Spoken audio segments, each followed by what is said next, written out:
Plus, we begin with President Trump on the verge of a truly historic diplomatic triumph as his tough talk appears to be paying off. The leaders of North and South Korea, this was wild, agreed in principle today to remove all nuclear weapons from their countries and to work toward formally ending the state of war that has existed since the 1953 truce. Trump was ecstatic over the news, tweeting early in the day, "Korean War to end." The president later acknowledged there was much work to be done, but he sure sounded optimistic. A lot of good things are happening with respect to North Korea.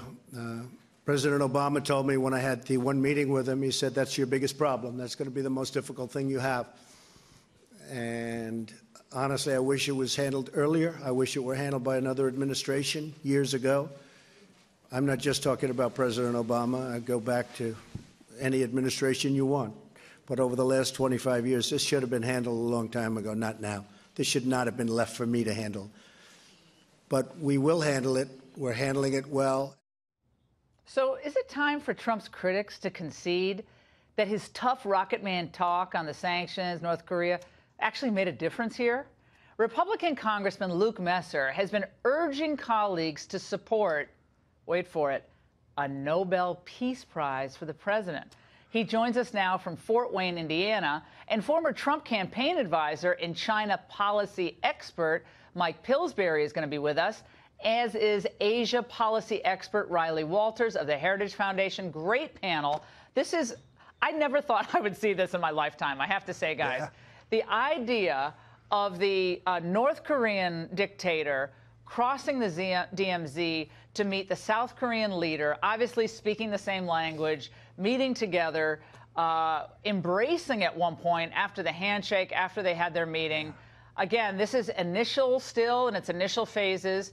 But, Congressman, I have to say, I think the only person who could have gotten us to this place, again, we'll see where it goes, but it's Donald Trump because of his unconventional approach to negotiations and, frankly, his tough talk. You didn't know if people are going to say, are you going to launch a nuclear war, unilateral first strike, Mr. President? He's like, no, but we're going to solve this.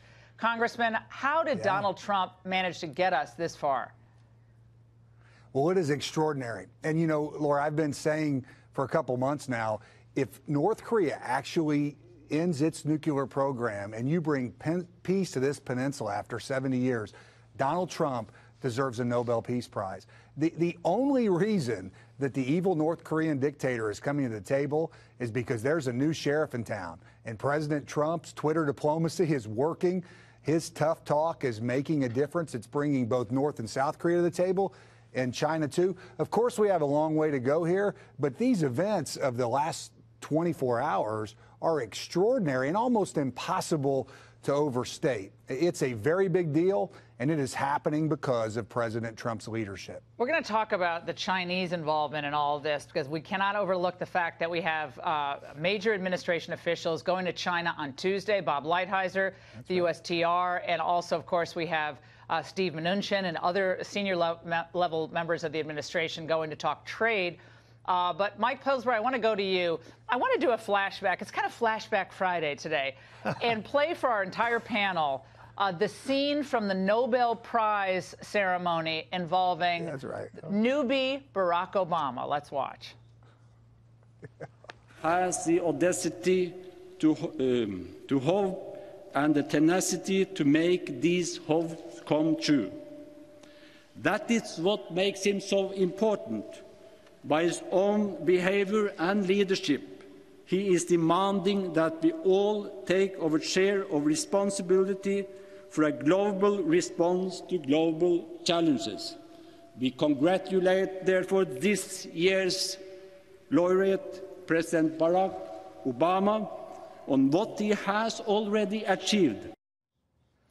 Mike Pillsbury, that was in 10.5 months. He was getting people to accept responsibility for facing global challenges. Now, if that's the benchmark, Mike Pillsbury, then Donald Trump, regardless of what happens, has to be almost a shoo-in for the Nobel. I think the congressman's right here.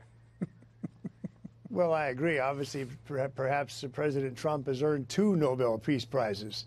As you know, the authority of these peace prizes is somewhat in doubt. It's a committee of 5 who are chosen by the Norwegian parliament, and they tend to be retired members of the Norwegian parliament. So they've made some real mistakes over the years, people whose Nobel Peace Prize was not earned. In the case of President Trump, this is a tremendous success.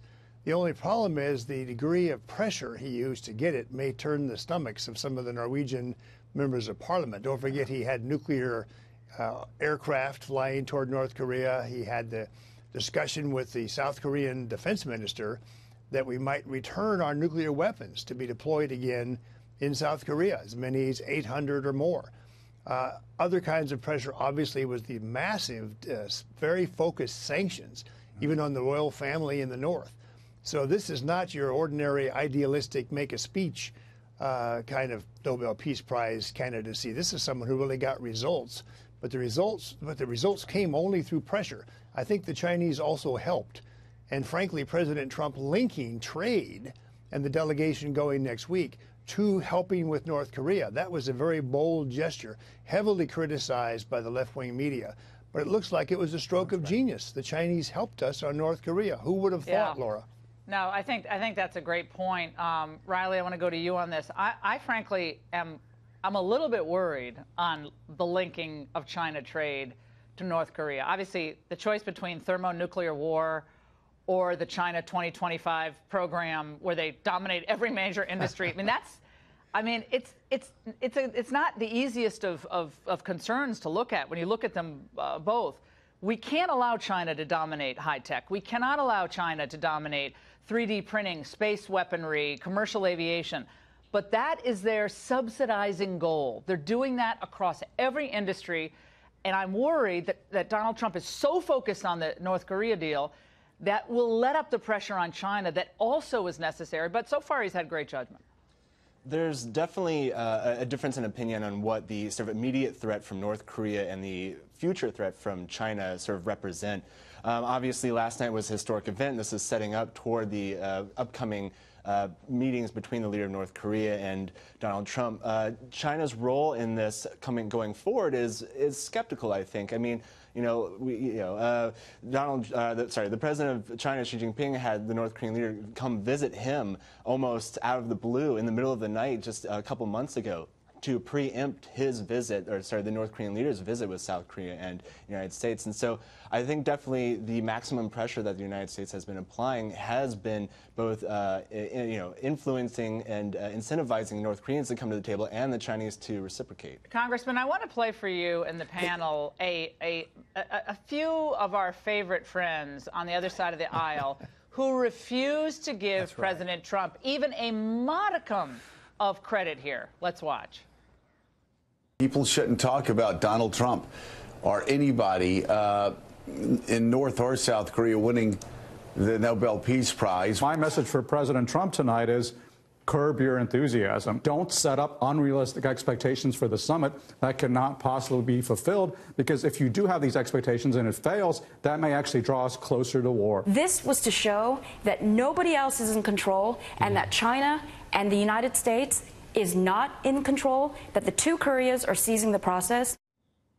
Oh, okay. Yeah, they just sua sponte. Yeah, exactly. It's crazy. Came together. It was just like pixie dust, and they came together. That last comment, of all the dumb comments I've heard, that last comment was among the most moronic. Congressman.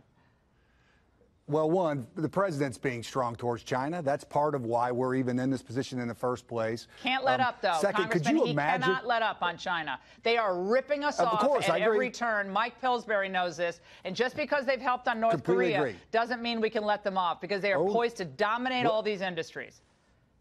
Absolutely. And we are where we are because this president's shown strength. And you wait, he's going to show strength towards China. You already see them caving in. But here's the deal, right? The withering criticism of folks on the left. Could you imagine how they would be behaving if Barack Obama was president and you had events like last night?